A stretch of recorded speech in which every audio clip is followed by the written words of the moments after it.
Hello again, it's your friendly neighborhood host JT Wheatley back for another edition of the Classics, this time of course being October, the Creepy Classics, and this time we'll be taking a detour, not doing a comic book per se, but a comic book adaptation, as I'm going to do a quick review of the original 1998 Blade movie.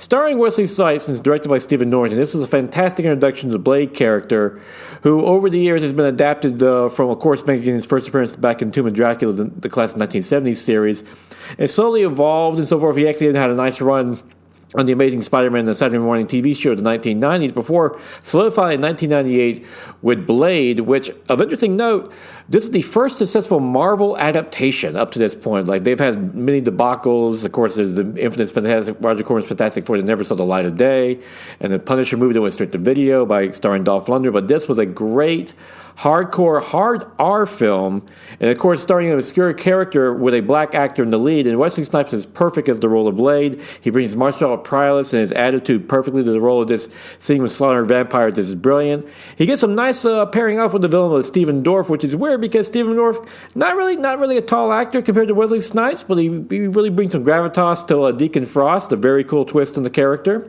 And Stephen Norton enjoys some cool action, some great fight scenes. So yeah, a lot of fun, great visual effects. They still, for the most part, hold up very well. Brilliant fight scenes. It's a great fun time in general. And yeah, if you like a good vampire movie during the holidays, this is a great one to pick up. And of course, being a comic fan and a Marvel fan, this is in many ways this is the first modern Marvel film, and definitely the first successful one that showed that Marvel can make movies, especially if an obscure character like Blade, especially in a hard R film, can become a successful film, then of course Spider-Man and the X-Men were just around the corner, and of course they were in a few years.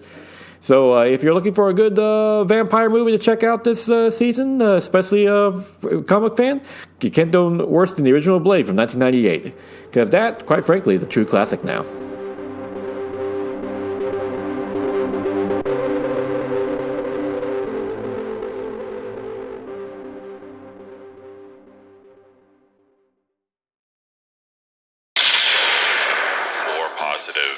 Than a New Day pancake, more fun than a super kick party.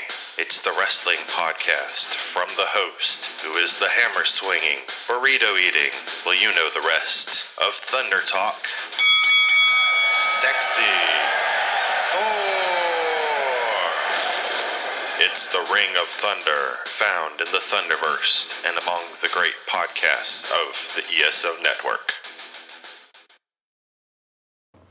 Now is October 20th, 2022, time for the favorite comic book of the week, Nightwing number 97 from Tom Taylor and Bruno Redondo, which picks up a new story arc as Nightwing deals with the ramifications of the fallout from the last story arc as he's trying to prevent a new mob war from now that Blockbuster is taken out. I'm trying not to give away too spoilers of what happened since it hasn't gotten caught up yet.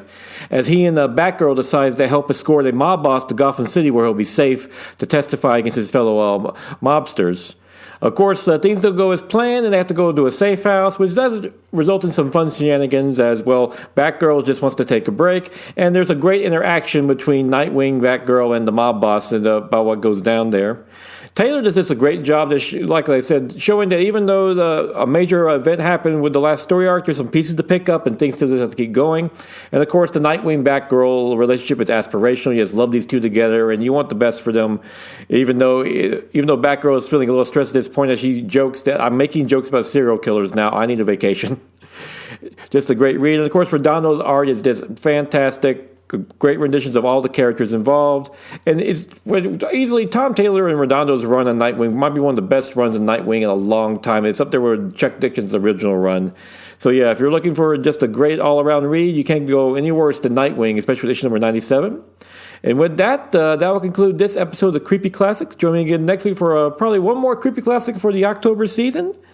And until then, go out and enjoy some good comic book, or if you can, check out a good comic book creepy movie, and a great one is the original 1998 Blade, because that now is a true creepy classic.